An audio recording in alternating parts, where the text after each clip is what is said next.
கருணையை இதுவரை கைவிடாமலே கண்மணி போல் எம்மை காத்தாரே. கவலைகள் போக்கி கண்ணீர் துடைத்தார், கருத்துடன் பாடிடுவோம். யோர்தானை கடந்தோம் அவர் பலத்தால், எரிகோவை தகர்த்தோம் அவர் துதியால். இயேசுவின் நாமத்தில் ஜெயம் எடுத்தே என்றென்றுமாய் வாழுவோம். ஆத்துமமே என் முழு உள்ளமே உன் அற்புத தேவனை ஸ்தோத்தரி. பொங்கிடுதே என் உள்ளத்திலே பேரன்பின் பெருவெள்ளமே. ஹல்லேலூயா. பொங்கிடுதே என் உள்ளத்திலே பேரன்பின் பெருவெள்ளமே. Praise the Lord. கர்த்தருடைய பரிசுத்த நாமத்திற்கு ஸ்தோத்திரம். 1 சாமுவேல் 16வது அதிகாரம்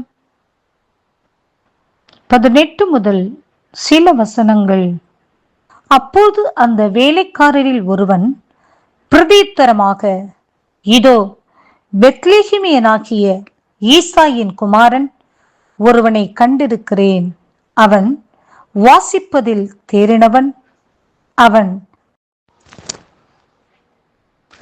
பராக்கிரமசாலி, யுத்த வீரன், காரிய சமர்த்தன், சௌந்தரியம் உள்ளவன். கர்த்தர் அவனோட கூட இருக்கிறார் என்றான். அப்பொழுது சவுல் ஈசாயினிடத்தில் ஆட்களை அனுப்பி, ஆட்டு மந்தையில் இருக்கிற உன் குமாரனாகிய தாவீதை என்னிடத்தில் அனுப்பு என்று சொல்ல சொன்னான். ஆம் பிரியமானவர்களே, சவுல் ராஜா ஆட்டு மந்தையில் இருக்கிற ஈசாயின் குமாரனாகிய தாவீதை அழைத்து வரும்படி சொல்கின்றார். காரணம், கர்த்தர் அவரோடு கூட இருக்கிறார் என்று சொல்லி அந்த சவுலுடைய ஊழியக்காரர் சொல்கிறதை நாம் பார்க்கின்றோம். பிரியமானவர்களே, இந்த நாட்களில் நீங்கள் எந்த சூழ்நிலைகளில் இருந்தாலும் கர்த்தர் உங்களோடு கூட இருப்பார் என்று சொன்னால், உங்களை தேடி ராஜாக்களும் அதிகாரிகளும் உங்களை அழைத்தனுப்பும்படி, உங்களை தேடி வரும்படி கர்த்தர் அனுக்கிரகம் செய்வார். ஆம் பிரியமானவர்களே, உதிக்கிற ஒளியின் இடத்திற்கு ராஜாக்கள் கடந்து வருவார்கள் என்று சொல்லி வேதத்திலே வாசிக்கின்றோம்.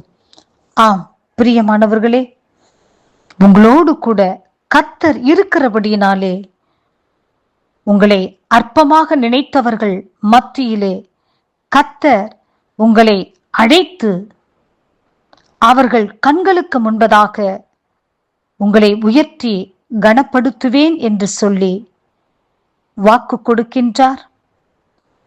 கர்த்தருடைய வார்த்தையை விசுவாசியுங்கள், பரலோக ராஜ்யத்திற்கு பங்காளிகளாக மாறுங்கள். கர்த்தர் இந்த வார்த்தையை ஆசீர்வதிப்பாராக. ஆமென்.